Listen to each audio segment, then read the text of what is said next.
Once upon a time, in the heart of Lagos, there lived a young girl named Adiz. She was only 19, but life had already shaped her into a woman far older than her years. Every morning before the sun rose fully, Adiz would wrap her mother's old scarf around her head, tie her apron, and carry her small cooler of food to the busy junction where she sold breakfast. She made akara, puff-puff, and hot pap. Her hands worked fast, her eyes always alert, and her back bent from lifting heavy pots and carrying water. But no matter how tired she felt, she always smiled. It wasn't a big smile. It was a quiet, tired one, like a candle trying to stay lit in the wind. People passed her every day, some bought, some didn't. But she never let her smile fade. That smile was for her mother, who was sick and couldn't get out of bed anymore. It was also for herself, to remind her that there was still hope, even if only a little. Right across from her stall, under a big mango tree, sat a man. He was old, thin, and always wore the same brown kaftan. He had a long grey beard and dark glasses that covered his eyes. In his hands, he held a small plastic bowl. A sign sat beside him that read, "I am blind. Please help." He never begged loudly. He didn't say much at all. He just sat there, still, peaceful, with his head slightly bowed. His name was Baba Musa. Nobody really knew where he came from. He never spoke about his past, and most people didn't care to ask. But Adiz noticed him.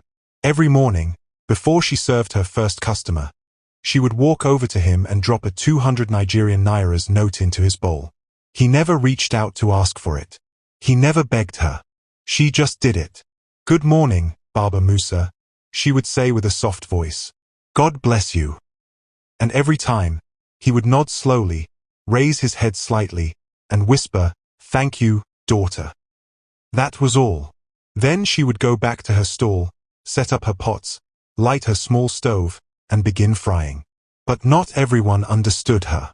One morning, while Adiz was scooping pap into a cup for a customer, her friend Ngozi came walking down the road with another girl named Ikenna. Ngozi had her nails painted red and wore high heels that clicked loudly as she walked.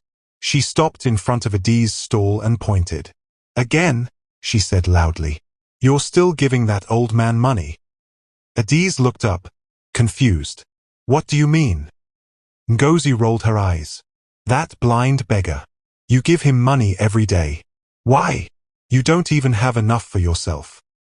Adiz wiped her hands on a cloth. "It's just 200 Nigerian nairas." "And so," Ikenna added, 200 every day is 1,400 Nigerian nairas in 1 week. That's over 5,000 Nigerian nairas in 1 month. Do you know what you can do with that kind of money? Buy a better stove. Buy yourself new shoes. Even help your mother more." Adiz didn't respond immediately. She looked down at her old sandals, then back at Baba Musa who was sitting quietly under the tree. "I know," she finally said, "but I just feel like I should help him." Ngozi scoffed. "Feel? You're letting your feelings make you poor. One day you'll be the one begging on the road, and he'll still be sitting there doing nothing." Adiz looked at her customer and handed him the cup of pap. Then she smiled and said, "If I can still help someone, then maybe I'm not that poor." Ngozi shook her head. "You're soft, Adiz. That's your problem. Life is hard. Nobody cares if you're kind." "I care," Adiz said simply. Ikenna smirked. "Suit yourself. But don't come crying when you're broke and hungry." They walked away, their laughter fading into the sound of passing buses. Adiz stood still for a moment. Her heart was quiet, but her hands were trembling slightly. She wiped her eyes quickly before anyone could see.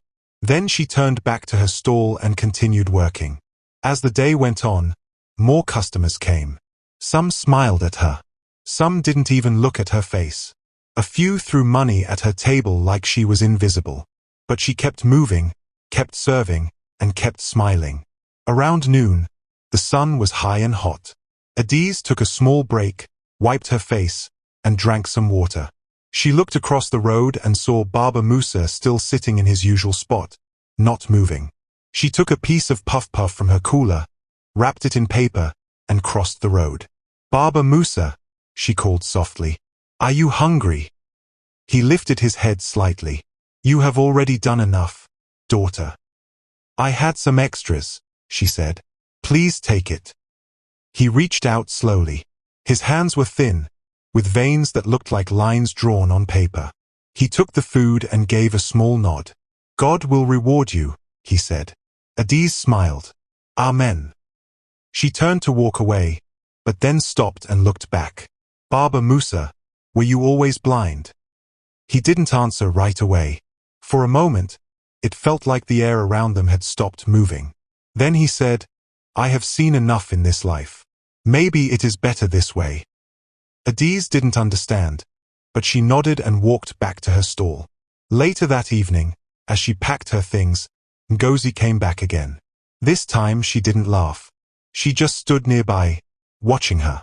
You know, she said, you could be making more money if you stopped being so emotional. Adiz didn't reply. Ngozi folded her arms. Let me ask you something. That man, what has he ever done for you? Has he ever said thank you? Has he ever even smiled at you? He says thank you, Adiz replied. Every single time. Ngozi rolled her eyes. Fine, but don't be surprised if one day you find out he's just pretending. People lie, Adiz. Even beggars. Adiz finished packing her cooler. Then let him lie. My kindness is not about him. It's about me. For once, Ngozi had nothing to say. She just walked away, shaking her head. That night, Adiz went home to their small one-room apartment. Her mother lay on the mattress, coughing lightly. The room was hot and dark, with only one bulb that blinked from time to time. Adiz knelt beside her and wiped her face with a wet cloth. Mama, she whispered. Just hold on. I'm trying. Her mother opened her eyes slowly. You are doing well, my child. You have always had a good heart. Adiz forced a smile. I gave Baba Musa some puff-puff today. Her mother nodded weakly. That man. There's something about him. Keep being kind, Ada. You never know who is watching. Adiz didn't understand what her mother meant, but she held her hand and whispered, Good night, Mama. As she lay down on the mat beside her mother, Adiz thought about everything. Her broken stove, the rain that always threatened her stall, her mother's hospital bills, and Baba Musa's quiet face under the mango tree. She didn't have much, but she had her heart. And every day, as long as she could, she would choose kindness. The next morning, Adiz woke up before dawn again. Her back ached from the hard floor, but she didn't complain. She moved quietly around the small room, trying not to wake her mother, who was still fast asleep under a thin wrapper. The air was humid. There was no light, and the rechargeable lamp had died in the night. Adiz struck a match and lit a small candle. She placed it inside an empty bottle to keep the wind from blowing it out. She packed her cooler, tied her scarf neatly, and gently kissed her mother's forehead. I'll be back soon, Mama. Rest well.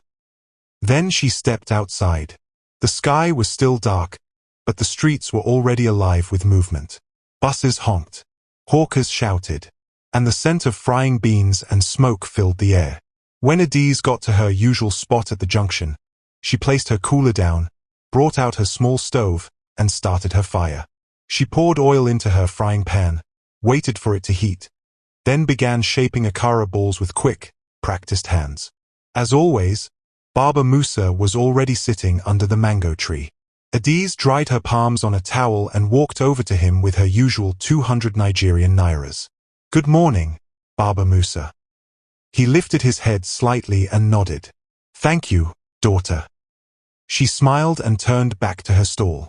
But something felt different that day. As she worked, she noticed more people whispering than usual. They pointed in her direction. Some giggled. Others just looked and shook their heads. Adiz tried to ignore them. But her heart grew heavy. She wasn't doing anything wrong. Why were they looking at her like that? Soon, Ngozi and Ikenna came walking down the road again. Their expressions were full of drama, like they had come to act in a movie. Look who we have here, Ngozi said loudly, folding her arms. Madam Charity. Adiz continued frying without looking up. You don't even listen, Ikenna added. Are you not tired of wasting money on that man? Has he ever even told you his story? Adiz kept quiet. Exactly. Ngozi shouted. He just sits there like a log. You don't even know who he is. He could be a fraud. He's blind, Adiz said without turning. What story do you expect him to tell? Ngozi leaned closer. Blind or not, people lie. Haven't you heard of fake beggars before? I don't think he's lying, Adiz replied calmly. But even if he is, that's between him and God. My job is to give. Ikenna laughed. Your job is to be poor? Because that's what you're becoming. Poor and foolish. Adiz looked up at them, her eyes firm but gentle. I may not have plenty, but I know what I'm doing. If helping someone makes me foolish, then I don't mind. Ngozi hissed. Keep playing Mother Teresa. Just know that one day, nobody will be there to help you. They turned and walked away. Adiz's hands shook slightly as she flipped the akara in the oil. She blinked fast to stop her tears. But the words stayed in her head like smoke that wouldn't leave. Maybe they were right. Maybe she was wasting money. But then she glanced at Baba Musa across the street. He hadn't moved. He just sat there quietly, like he always did, with the same stillness, the same calmness. And deep inside, Adiz knew she couldn't stop. She just couldn't. Later that day, she counted her money. It wasn't much. 3,200 Nigerian nairas. She sighed and packed her things. On the way home, she stopped at the chemist to buy some cough syrup for her mother. The pharmacist shook his head when she saw the prescription. This one is more serious now. You need to take her to the hospital, the woman said. I don't have enough money yet, Adiz replied, her voice small. Then save fast, the woman said. Because if that cough touches her chest, it will be worse. Adiz thanked her and walked home, dragging her feet the entire way. When she got to the room, her mother was sitting up, coughing weakly into a handkerchief. Adiz dropped her bag and rushed to her. Mama, I got you something for the cough. Her mother smiled faintly. Thank you, my child. Adiz sat beside her and held her hand. Mama, do you think I'm foolish for helping someone every day when I don't even have enough? Her mother looked at her with soft eyes. No, I think it's beautiful. You're giving what you can. That's what matters. Some people have millions and don't give 1 naira. Adiz rested her head on her mother's shoulder and closed her eyes. I just hope I'm doing the right thing. You are, her mother whispered. Keep your heart soft. The world needs more people like you. The next day came with bad news. Rain fell hard during the night. When Adiz got to the junction, her kiosk was soaked. Water had entered the cooler, spoiling the bread and puff-puff she had prepared overnight. Her stove was rusty. The small umbrella she used to cover her table had been blown away. She stared at the mess, her chest tight with panic. A few traders nearby whispered as she stood there in the mud, holding her spoiled food. One of them, a woman who sold recharge cards, walked over. I'm sorry, Adiz. That rain was something else. Adiz nodded slowly. I don't even know where to start. I lost some goods too, but yours looks worse. Adiz forced a smile. I'll manage. She packed up what she could and sat under the mango tree, beside Baba Musa. You're not selling today? He asked in a low voice. My things got destroyed, she replied. He nodded slowly. I heard the rain. Adiz looked at him. You always sit here. Don't you ever get tired? No, he said. Some people sit and watch. Some people walk and pass. But the one who gives, she is the only one who truly sees. She blinked. What do you mean? But he didn't answer. He simply adjusted his glasses and leaned back against the tree. Later that afternoon, Adiz went to the market to check the price of a new stove. It had gone up again. 15,000 Nigerian nairas. She only had 3,000 Nigerian nairas. As she walked home, someone snatched her small purse. It happened so fast. 1 second she was walking, the next, A young boy ran past her and grabbed it. "Hey!" she shouted, chasing after him. But he disappeared into the crowd. Her knees dropped to the ground. That 3,000 Nigerian nairas was all she had left. She didn't cry. She just sat there, too tired to feel anything. After a while, she stood up and walked home. When she got there, her mother was coughing non-stop. She looked worse. Adiz panicked and ran to the landlord's flat. "Uncle, please, I need help. My mother needs to go to the hospital. Can you lend me?" The landlord didn't let her finish. "Adiz, you haven't paid rent for 2 months. I'm giving you till Friday. If you don't pay, you and your mother will have to leave." "But she's sick." "I'm sorry. I've been patient. But I can't wait forever." He closed the door. Adiz stood there, shaking. She went back inside, sat beside her mother, and held her hand. That night, she didn't sleep. She just stared at the ceiling, her thoughts loud and painful. What if Ngozi was right? What if she was being foolish? The next morning, she decided to sell at a different junction. Maybe new customers would give her more. But as she walked past the usual tree where Baba Musa sat, she paused. Should she give him the 200 Nigerian nairas again? She opened her bag and counted. She had only 1,500 Nigerian nairas. That money had to buy beans, flour, pepper, and firewood. She stood there for a long time. Then finally, slowly, she reached into her bag and brought out the 200 Nigerian nairas. She crossed the road and placed it in his bowl. "I almost didn't come today," she whispered. Baba Musa nodded. "But you did." As she turned to leave, she heard him say something strange. "Hold on, daughter." She stopped and looked back. Baba Musa slowly removed his glasses. His eyes were hidden behind heavy lids, but for a moment, she thought she saw something flicker, like light in the darkness. "There is something I need to tell you," he said. Adiz looked confused. "What is it?" Before he could answer, a car drove by loudly, and the noise drowned his words. He closed his mouth and placed the glasses back on. "Never mind. Go on."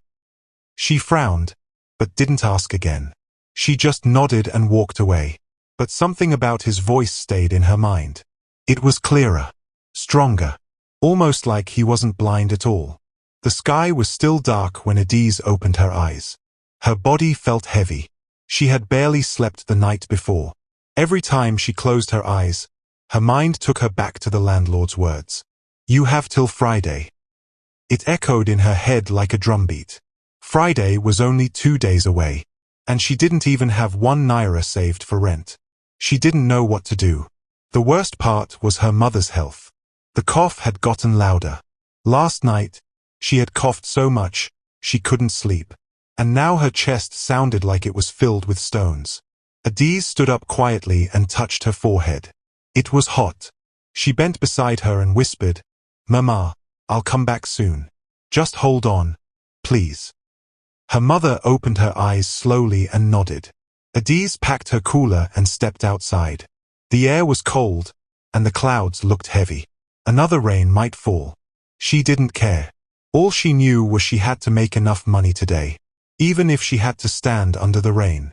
By the time she reached the junction, the road was already noisy. Buses were honking, traders were opening their stalls, and people were rushing to work. Adiz set up her stove, poured oil into her frying pan, and began to fry akara. She worked quickly, thinking of all the things she had to buy. Medicine for her mother, food for the house, maybe even start saving for rent. She had barely finished frying the first batch when she saw Ngozi walking toward her again. This time, she was not alone. Ikenna was with her, and both of them were laughing. "Still at it?" Ngozi said, shaking her head. "You really don't learn." Adiz looked up but didn't speak. Ngozi pointed to Baba Musa across the road. "He's still sitting there. You're still giving him money." Adiz quietly placed 2 akara balls in a paper and handed it to a customer. Ngozi stepped closer. "Look, Adiz, I'm not trying to fight. I just want you to open your eyes. That man, he's not what you think." "What do you mean?" Adiz asked. Ikenna folded her arms. People talk.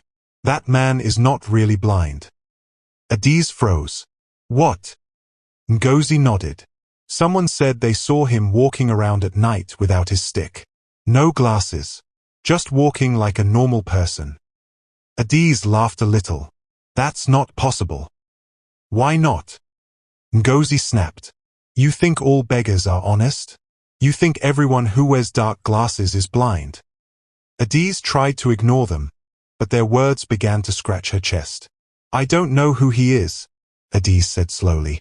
But I know I give because I want to, not because of who he is. Ikenna rolled her eyes. Then don't cry when you have nothing. They walked away, still laughing. Adiz looked across the road. Baba Musa was sitting in his usual spot, head slightly bowed, bowl in front of him. She didn't want to believe what they said, but her hands shook as she poured more oil into the pan.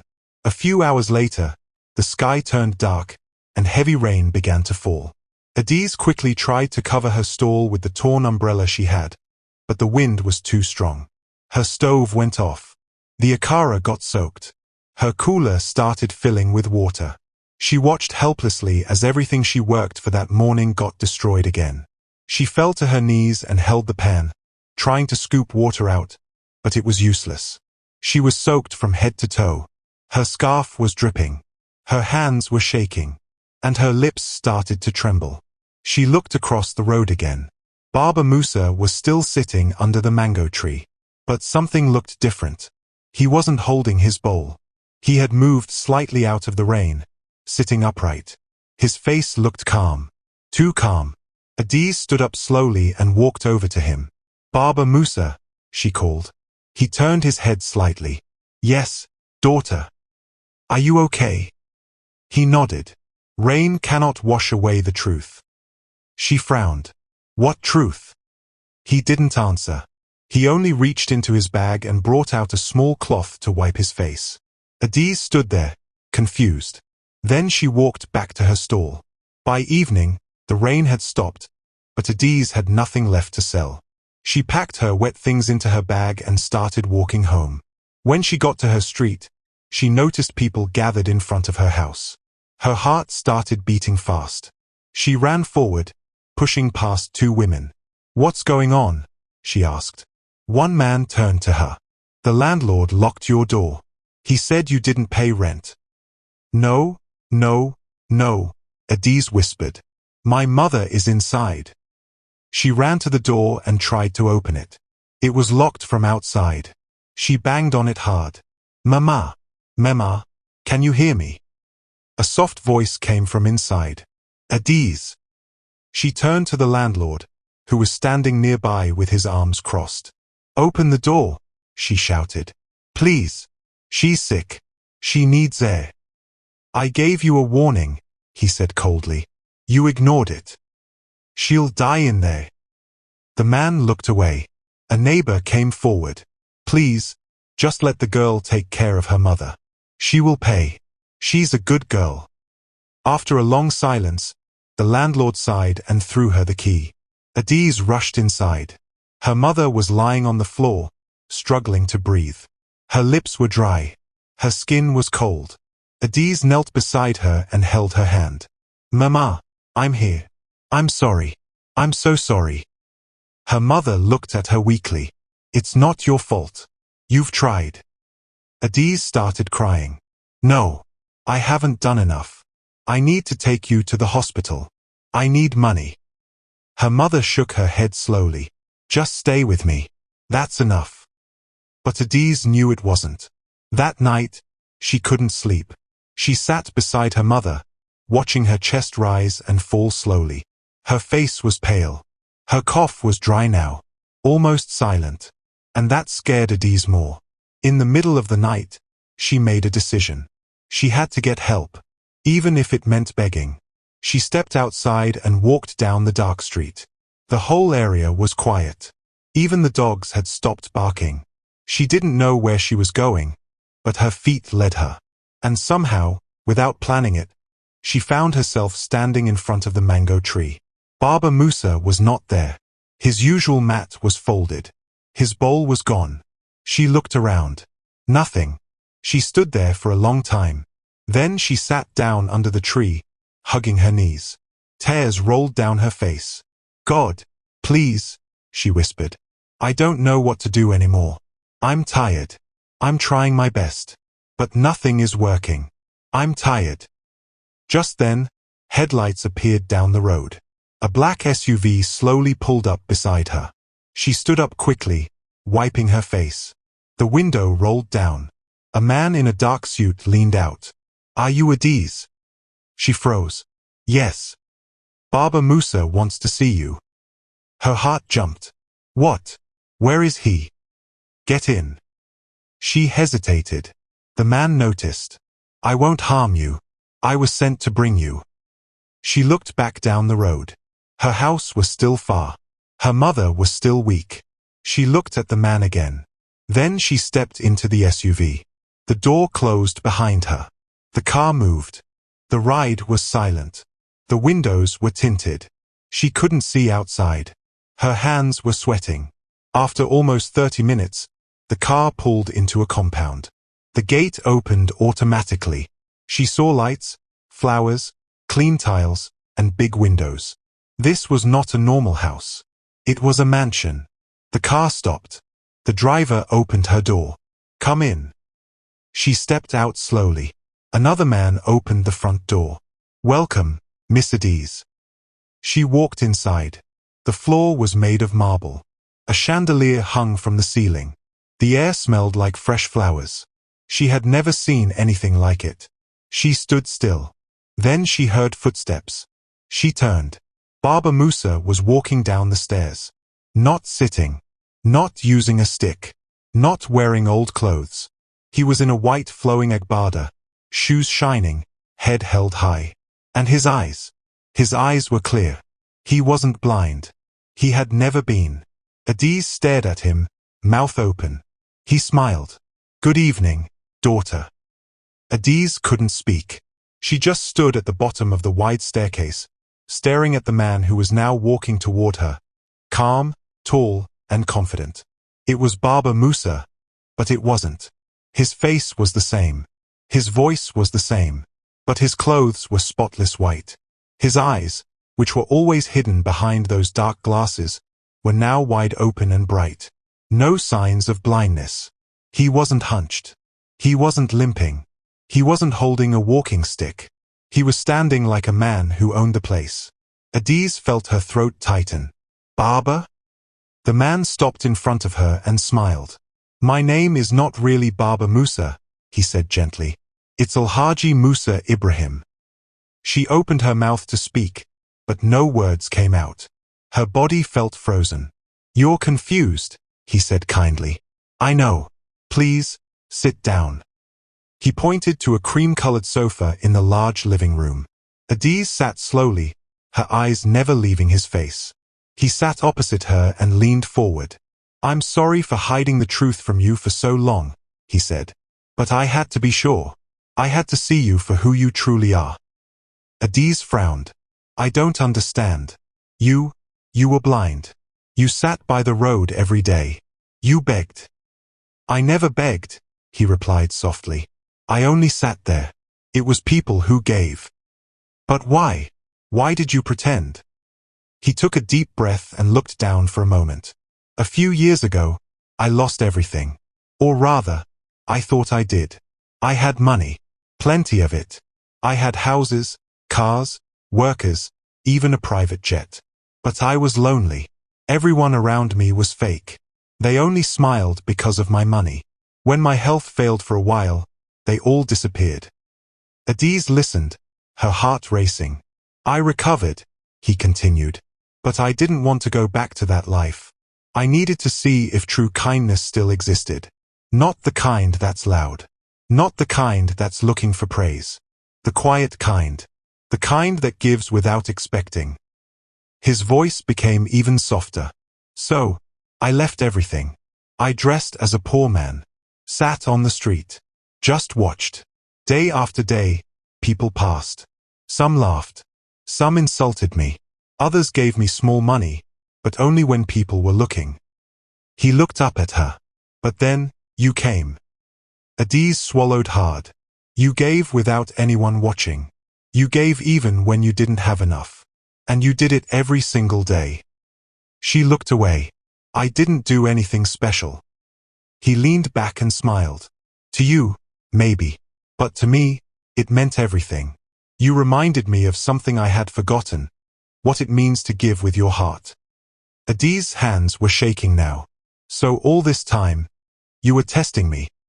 Not testing, he said gently. Observing. Hoping. And you passed. She blinked fast, not sure if she was angry or still in shock. I lost my stall, she whispered. I lost money. My mother is sick. And you were sitting there every day, watching me suffer, just to see if I was kind. He looked hurt by her words, but he nodded. I know. And I'm sorry. I didn't want you to suffer. But if I had shown myself too soon, it would not have been real. Kindness under pressure is the strongest kind. And now, because of you, I know there is still goodness in this world. Adiz stood up, tears filling her eyes. But I'm still poor. I'm still tired. My mother is dying. What does it matter if I passed or failed? He stood too. It matters now. He clapped his hands. A young woman came in, carrying a small box and a file. Bring it here, he said. She placed it on the glass table in front of Adiz and stepped back. Open it, Alhaji Musa said. Adiz slowly opened the box. Her mouth dropped open. Inside was a check. Not just any check. It was written in her name. 10 million Nigerian nairas. 10 million naira. She stepped back, covering her mouth. I don't understand, she whispered. That's for you, he said calmly. To start your life again. To rebuild your business. To take care of your mother. And to rest. You deserve rest. Adiz shook her head. This is too much. I can't take this. Yes, you can, he said. You earned it. I didn't do anything. You gave even when you were empty. That's more than most people ever do. She sat down again, still staring at the check. The woman beside him brought out a folder and opened it. She will help you register your business, he explained. A real food company. With branches. We'll support you every step of the way. Adiz blinked at him. Why me? Because you gave, he said. And because your heart stayed soft in a hard world. She burst into tears. Alhaji Musa walked over and placed a hand gently on her shoulder. It's okay, he said softly. Let it out. She cried for a long time. Then finally, she wiped her face and looked up. My mother. She needs to go to the hospital. He nodded. Come with me. They left the house in his car. This time, she sat in the front seat, not scared. He called a private doctor on the way. When they got to the hospital, nurses were already waiting. They admitted her mother immediately. Adiz sat beside her in the hospital room, holding her hand. Alhaji Musa stood by the door, watching quietly. Her mother opened her eyes and smiled faintly. Is this a dream? She asked weakly. No, Adiz said, crying again. It's real, Mama. Everything is going to be okay. Her mother looked at the man behind her. Thank you. He smiled. Thank your daughter. She saved herself. As the nurses worked, Adiz stepped outside with him. Why didn't you help me earlier? She asked again. He looked at her for a long time. Sometimes, people have to walk through fire to see how strong they are. But I was watching. I was always watching. She nodded slowly. I still don't understand everything, she said. But, thank you. You don't need to understand it all, he said. Just live well. Help others. Be the reason someone else keeps believing. She smiled through her tears. I will. They stood there in silence for a while. Then he looked at his driver and gave a nod. Take her home. She'll find a surprise waiting. What surprise? Adiz asked. He smiled. You'll see. She returned to her street an hour later. A black van was parked near her old stall spot. Men in uniforms were unloading boxes. She ran forward. "What's going on?" she asked. One man turned and smiled. "Are you Miss Adiz?" "Yes. We're here to set up your new kiosk." "What?" "Paid in full. You now have a license from the state government. Clean stall. Big signboard. Everything." She stood there in shock as they fixed a new food cart with her name written in bold letters. Kind Bites. She covered her mouth again. Her neighbors gathered around, clapping and asking questions. Some of them were in disbelief.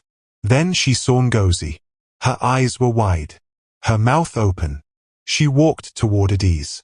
"So, it's true." Adiz nodded slowly. Ngozi looked away. I didn't know you were helping a rich man in disguise." Adiz said nothing. "I was wrong," Ngozi muttered. Adiz turned to her. "You were loud in judgment, but silent in kindness." Ngozi swallowed hard. "I'm sorry." Adiz didn't reply. She just looked at the men building her stall and smiled. When everything was ready, she stepped forward and opened the counter.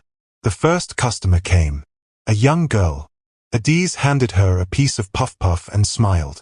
The girl looked confused. "But I didn't pay." Adiz nodded. "It's free today." She looked at the crowd. First 100 people. Eat for free. The street erupted in cheers. Some people clapped. Some laughed. Some even cried. In the distance, inside a black car, Alhaji Musa watched quietly. He didn't come out. He just smiled and nodded. Then he told the driver, "Let's go." As the car pulled away, Adiz turned and looked down the road. Though she couldn't see him anymore, she felt it. She knew he had been there. And just like that, everything had changed. But she hadn't. Her heart was still the same. And that made all the difference. The next morning, Adiz woke up before the sun rose. But this time she wasn't worried. She didn't have to carry her old rusty stove on her head.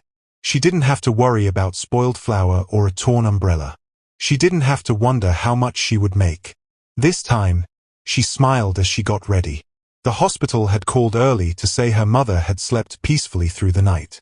They even sent a picture, her mother, smiling in clean clothes, sitting upright on a hospital bed with a cup of hot tea. Adiz had cried when she saw it. Not from pain, but from relief. Now, as she tied her scarf and stepped outside, the morning air felt new. Brighter.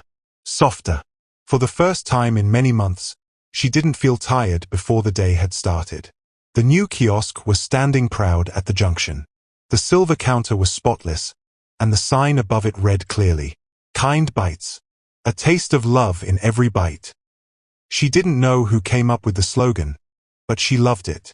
As she reached the spot, her heart beat faster. A small crowd was already waiting. Children with coins in their hands. Bus drivers holding empty bread. Workers on their way to offices, standing quietly.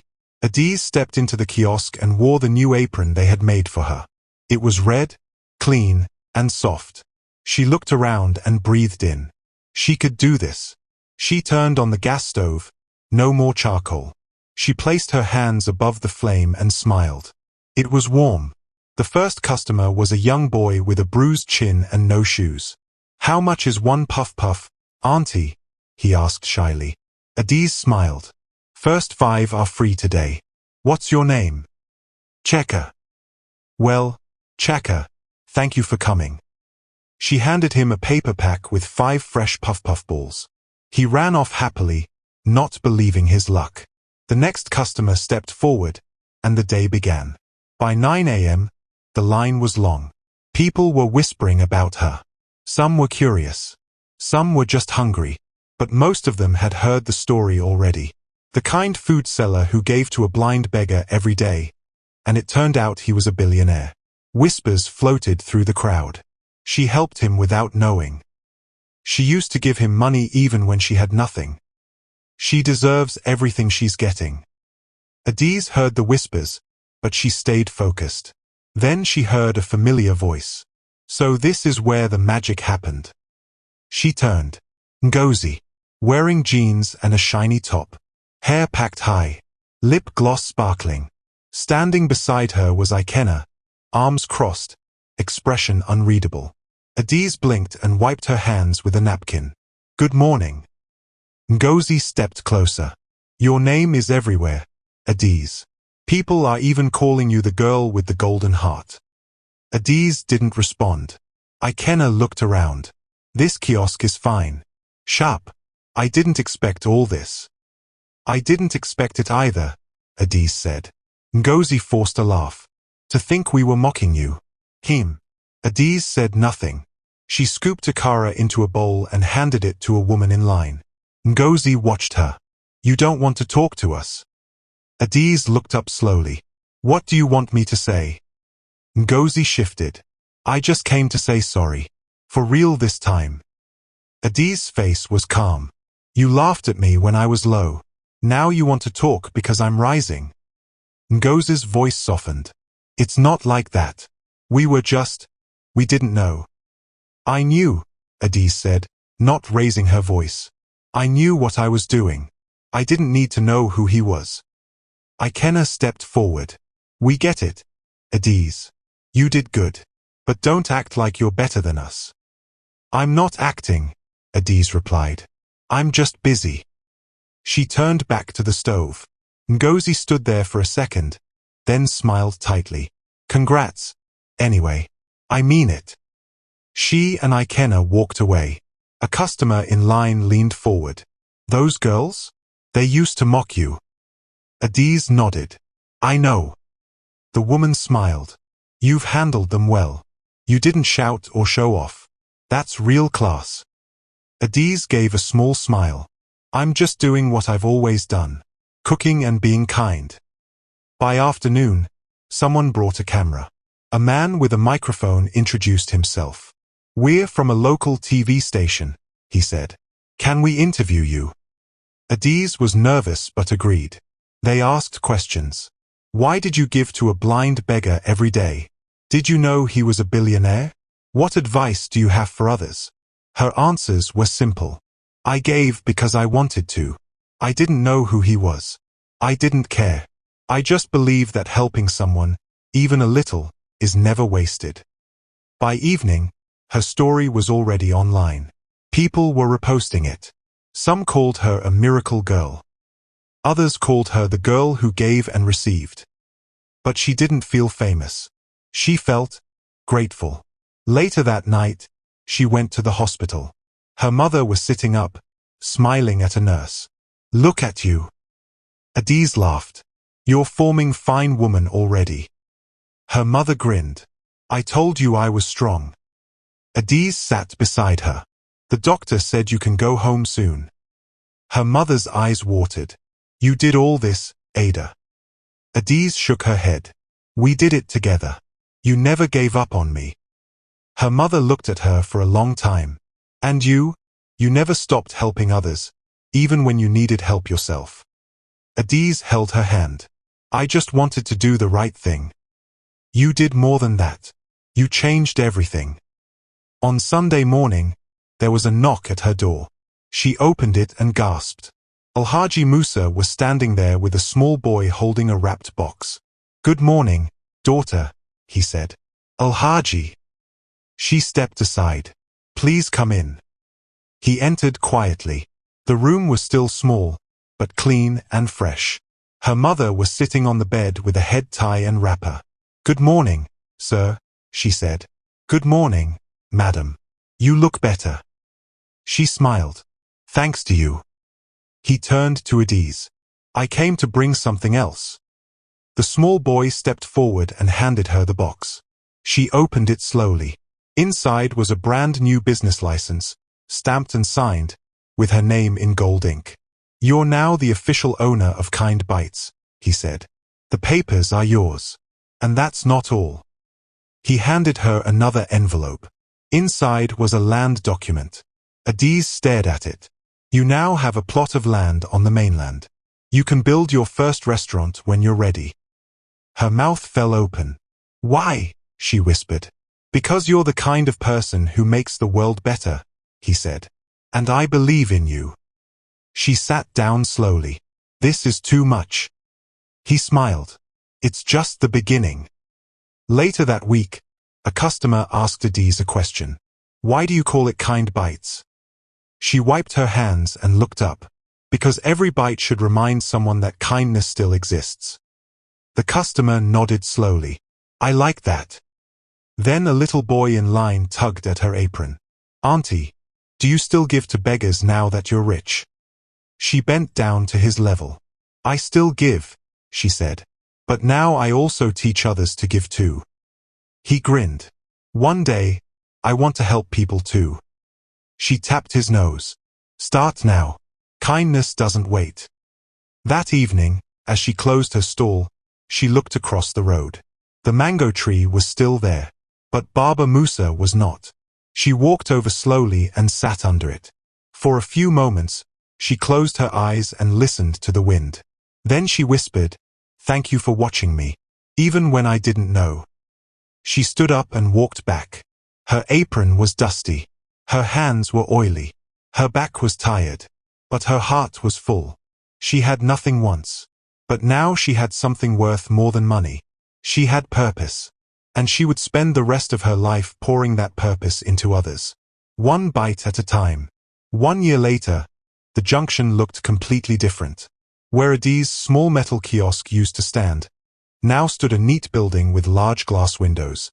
A big red sign above it read, Kind Bites Express. A taste of love in every bite. The smell of fresh bread, hot puff-puff, fried plantain, and akara floated in the air.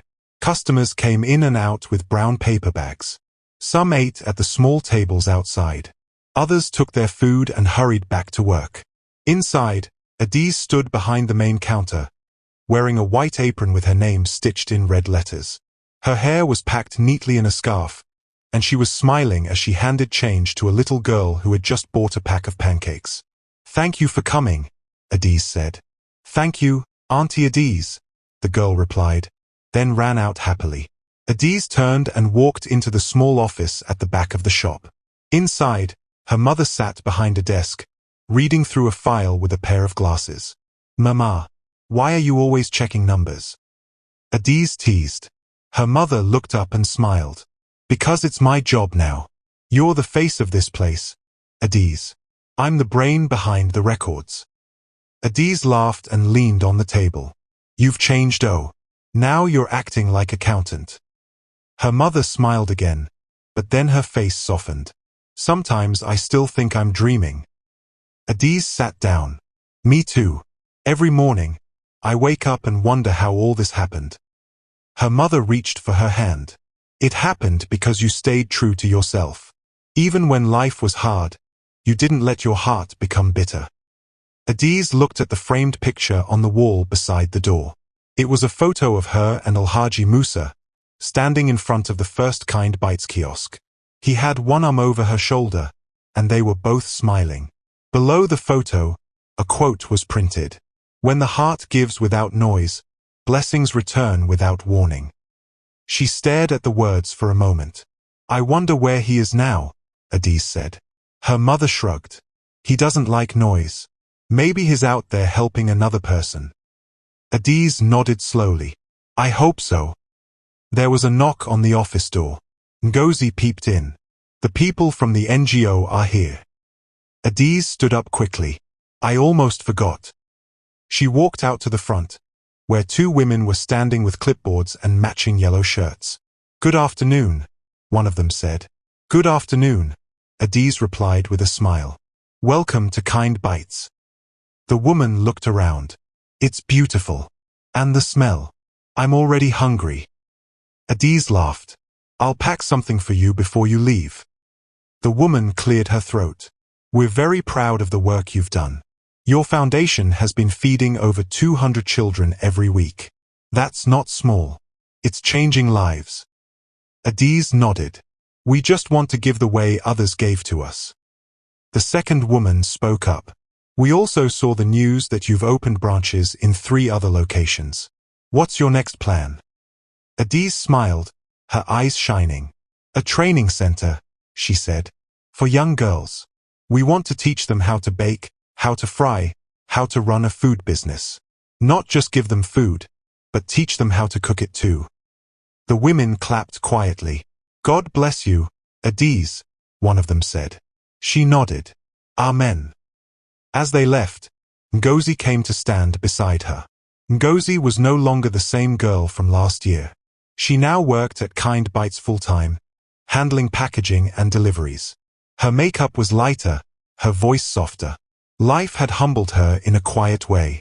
Are you sure I should be here? She asked Adiz again. Adiz turned to her. You've asked that question 10 times. Ngozi looked down. I just feel like I don't deserve all this. You said sorry. You changed. That's enough. Ngozi looked at her. You forgave me, even when I mocked you. Adiz shrugged. I remember what it felt like to be ignored. I won't do that to someone else. Ngozi smiled, tears in her eyes. Thank you. At that moment, Ikenna came in, holding a large sack of flour. Where should I drop this? Kitchen, Adiz said, pointing. Ikenna carried it in, sweating. Ngozi turned and whispered, she still finds it hard to say thank you, but she's trying. Adiz smiled. That's all that matters. By evening, the shop was closed. Adiz and her team swept the floors, washed the pots, and counted the day's sales. After everything was done, Adiz went out to sit on a bench under the mango tree across the road. The same tree where Baba Musa had once sat, day after day. The wind blew softly, and the leaves whispered above her. She looked up. The sky was orange, peaceful. She closed her eyes and thought about everything. The hunger, the pain, the tears, the little 200 Nigerian nairas she used to give without thinking twice. She remembered sitting on the ground in the rain. She remembered holding her mother's hand, praying she wouldn't stop breathing. And now, she had a business. She had staff. She had hope. A car drove by slowly and stopped. She opened her eyes. A black SUV. Her heart jumped. The window rolled down. It was him. Alhaji Musa. He was older now, more grey in his beard, but his eyes were the same. He stepped out and walked toward her. Adiz, he said warmly. She stood quickly. Alhaji. They hugged briefly. I've been watching from afar, he said. I didn't want to interrupt. She smiled. You're always welcome. You're the one who started all this. He shook his head. No, you are. I just gave you a chance. You did the rest. She sat down again, and he joined her. You look strong, she said. He nodded. I feel strong. Helping others gives me life. She smiled. We're the same then. He looked at the building across the road. You named it Kind Bites. I like that. I wanted people to remember what kindness tasted like. He looked at her with pride. You've built an empire. She nodded. From one tiny puff-puff stand. They both laughed. Then his face turned serious. I came here today to say something important. She leaned forward. What is it? You've passed every test. You've remained humble, giving, and focused. Now it's time for the next step. She looked confused. Next step. He brought out a brown envelope and handed it to her. What's this? Open it. She did. Inside was a set of documents. And a card. The card read, Board of Trustees Appointment, Musa Ibrahim Foundation. She looked up in shock. You want me to? Yes, he said. Help run the foundation with me. Use your story to help more people. We'll build kitchens in 10 states. Train thousands. Feed millions. Adiz's mouth opened, but she didn't speak. I need someone real, he said. Someone I can trust. Someone who understands what hunger feels like and what hope means. Tears filled her eyes again. I'll do it, she said softly. He smiled. Good. We start next month. They sat there quietly as the sun disappeared. The next week, Adiz stood in front of her new trainees, 15 young girls, ages 12 to 20. They were wearing aprons, holding notebooks. She stood beside a whiteboard that said, Welcome to Kind Bites Academy. She looked at them and smiled. "My name is Adiz," she said. "And I'm just like you. I started with nothing. But one small act of kindness changed my whole life." She paused. "I'm not here to just teach you how to fry a kara or bake bread. I'm here to show you that you can stand. That you can grow. That you can matter." The girls clapped softly. Adiz walked among them. "If you ever feel like nobody sees you, remember this. Kindness has eyes. Someone, somewhere, is watching." One of the girls raised her hand. "Auntie Adiz, will we become rich too?" Adiz smiled. "Maybe, maybe not. But you'll become something better. Strong, brave, free." Another girl raised her hand. "Will you teach us how to open a shop?" "Yes," Adiz said. "And how to treat customers. How to stay humble. How to lead with your heart." They clapped louder this time. Adiz turned back to the whiteboard and began the first lesson. On her birthday, her staff surprised her with a cake. A red one shaped like Puff Puff. She laughed as they sang for her. Her mother brought out a gift box. Inside was a framed sign. It read, "The girl who gave without thinking." She hugged her mother tight. "I love you, Mama. I love you more, Ada." That night, Adiz went back to the mango tree alone. She sat down and closed her eyes. The wind was gentle. She heard footsteps. She opened her eyes, but no one was there. She smiled. Maybe it was the wind. Or maybe. She stood up and whispered, "Thank you, Baba Musa, for watching me, for believing." Then she turned and walked back to her empire. Not just a business. A movement. One bite at a time. Thanks for watching. If you enjoyed this story, please leave a like and subscribe. Here is another interesting story to watch. Click to watch now.